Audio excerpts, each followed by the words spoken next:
Bleach 1000 Year Blood War Episode 5 is finally out, and what an episode it turned out to be. All the episodes we've had thus far have been amazing to watch. The 5th episode is titled Wrath as a Lightning, and the more episodes you watch of the anime, the more you fall in love. Now we're going to be looking at the latest Episode 5 of the anime. The previous episodes see 𝐤𝐤 making his move against the Soul Society. With 𝐤𝐤𝐤 occupied back at Hueco Mundo with 𝐃𝐨𝐤𝐤, the Wandenreich king has decided to take advantage of this distraction and launch a surprise attack against the Gotei 13. Let's review Episode 5, which released on November 1, and see why I've fallen in love with this anime. Stay tuned and watch, because by the end, if you haven't watched 1000 Year Bloodline, you'll want to go and watch it too. With that said, let's dig right in. Episode 5 covers material spanning from chapters 500 to 505. It adopts a total 6 chapters in the most recent episode of the 1000 Year Blood War arc anime. The episode begins and cuts straight into the action with the Soul Society's Research and Development Institute informing all the captains and lieutenants that 𝐤𝐤𝐤 is making his way to the Soul Society and informing them of a very key piece of information, that his Bankai cannot be stolen.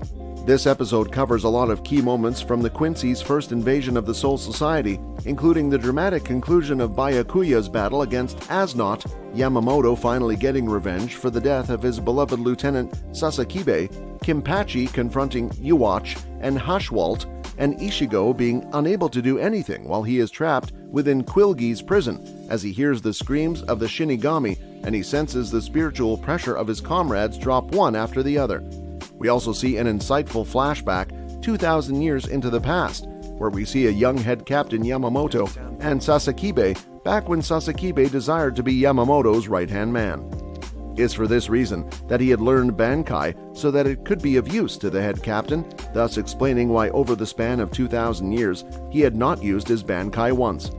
The second half of the episode is centered around the rage of Yamamoto, mixed in between a scenes of 𝐤𝐤𝐤's desperate desire to break free and to protect the Soul Society, along with Kinpachi confronting 𝐤𝐤𝐤. So let's go over the events of this episode. After the message is delivered to all of the Soul Society that 𝐤𝐤𝐤 is on his way, 𝐴𝐵 notes that 𝐤𝐤𝐤's spiritual pressure within the Garganta appears to have disappeared. Jidombo, who appears to be controlled by the enemy, breaks into the Research and Development Institute as he begins to destroy the facility. 𝐤𝐤𝐤 can do nothing but to hear the Shinigami being killed while he is trapped within the prison. The anime does an excellent job of conveying 𝐤𝐤𝐤's powerlessness as he hears the explosions and screams of the Shinigami as it cuts to black and white. He even hears Rukia saying that 𝐤𝐤𝐤 will come to protect them. This pushes 𝐤𝐤𝐤 to continue striking the walls of 𝐃𝐨𝐤𝐤's prison as he tries to find a way out. 𝐃𝐨𝐤𝐤 soon reveals that he was given the letter J as his Schrift, which stands for the jail. As he is able to create an inescapable prison just as he is about to attack Urahara and the others, he ends up being cut in half by a mysterious individual. 𝐴𝐵's voice acting is impressive as he delivers this deathly sinister voice, which adds to the fear that Byakuya ends up feeling during this battle. Of course, Byakuya tells Renji to watch his fight and to identify any weaknesses of 𝐴𝐵, but Renji doesn't want his captain to be a guinea pig, and he offers to fight the Stenra to himself. But Byakuya is pretty adamant that he states that Renji doesn't have the wisdom to expose all of 𝐴𝐵's weaknesses and his abilities, for them to learn more about him and to counterattack him. Suddenly, the usually well-composed Byakuya begins to succumb to fear as his arms and legs begin to freeze. However, Byakuya is enduring against his feelings through his willpower alone. Now does this impress 𝐴𝐵, as he tries to deny it, but it is evident that Byakuya is afraid, and this is made clear by the anime through a vision of Rukia's disfigured face that he has it truly terrifying. You can see one of her eyeballs hanging out of her eye socket along with her melting flesh. You can also see the top of her skull cap, as Byakuya's spear leads to him thinking of Rukia's decomposing face.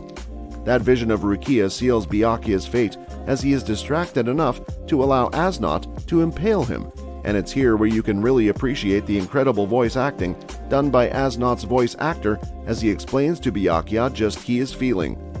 Now, within the manga we did see an incredible visual of Byakuya covered by a countless number of flies, which began crawling up his body.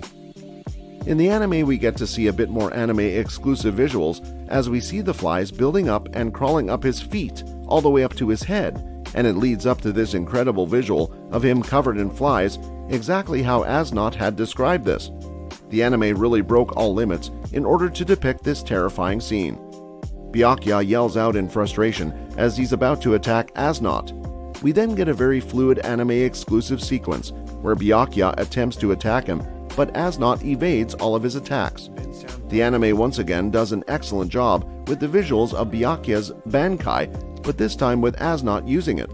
This makes it all that more impactful when he begins to repeatedly attack 𝐵𝐲𝐞 with his own power. Of course, 𝐵𝐲𝐞 has fallen to his knees as it's made evident that he is unable to overcome his Bankai with 𝐴𝐵𝐷. The anime does a fantastic job of conveying 𝐵𝐲𝐞's situation here with the uncensored nature of the visuals. You get to see all of the injuries he has sustained with the blood all over his captain's coat, and the situation is really looking hopeless for him now. We do see Rukia react to the drop in spiritual pressure of 𝐵𝐲𝐞. Within the manga, we don't really get to know who she was facing off against, but the anime does slightly extend the sequence. In the anime, we see 𝐵𝐲𝐞 defiantly getting back onto his feet. It's perhaps one of the best visuals, since it's like he is gesturing to 𝐴𝐵𝐷 that he isn't afraid of him. Unfortunately, 𝐵𝐲𝐞 stands no chance against his Bankai as he ends up being repeatedly attacked by it. The anime once again does a flawless job of depicting the injuries that 𝐵𝐲𝐞 has sustained. It genuinely looks like he's about to die. The battle between 𝐵𝐲𝐞 and 𝐴𝐵𝐷 ends with a bloody 𝐵𝐲𝐞 beaten and pinned up against the wall covered in his own blood, as his 𝐸𝐵𝐼� shatters and he apologizes to Renji and Rukia, who are laying beaten on the battlefield.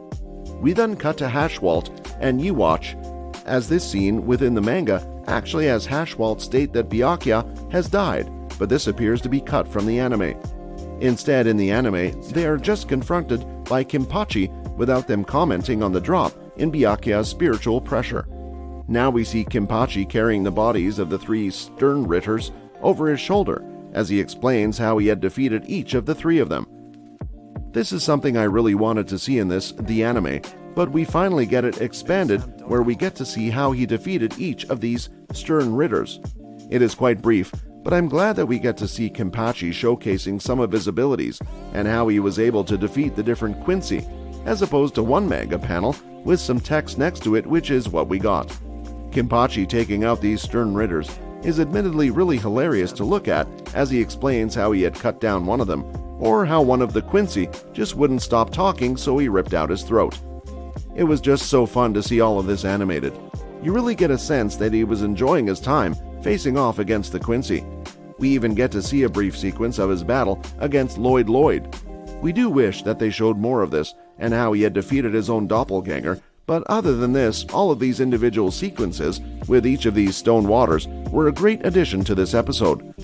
We soon cut to Ichigo, who senses the drop in spiritual pressure of 𝐵𝐲𝐞, Renji, and Rukia. This further angers him, as he states that he will not let them die and he will protect them. This scene in particular has some incredible voice acting by Morita. You can really hear the pain in Ichigo's voice here. Now, as good as 𝐵𝐲𝐞 versus 𝐴𝐵𝐷 was, now begins my actual favorite part of this episode, which of course is Yamamoto's revenge against Driscoll Bursey. We see Shuhei pinned up against a wall as the Sternritter reveals that he becomes stronger after each opponent that he kills. As he states that he has killed over 100 Shinigami today, and when he was here earlier to inform the head captain of the invasion of the Soul Society, he had killed 100 Shinigami, then including Sasakibe. Just as he is about to kill Shuhei with the same javelin that he had used to kill Sasakibe, the head captain arrives onto the battlefield to protect his underling. But Driscoll, who shows no remastered he had captain, states that he was in fact looking for Yamamoto because he had desired to use his lieutenant's Bankai against him as the Sternritters activates Sasakibe's Golden Lightning Palace Bankai. Upon the activation of this Bankai, we get some very impactful visuals. It is also ominous and it gives you goosebumps. This combined with the incredible soundtrack and Driscoll taunting the head captain about how he should be thanking him that he is able to see his lieutenant's Bankai again after 2,000 years. Finally, we also get to see with younger version of Yamamoto in anime form because they actually took the trouble to animate this flashback. We've waited so long for the moments in the manga to be brought to life, and it's such a big win. Bleach 1,000 Years is by far one of the best animes, and there's a lot to see in future episodes. Make sure you check it out if you haven't already. That's all we have for you in this video. Hope you enjoyed watching this one. Thanks for watching.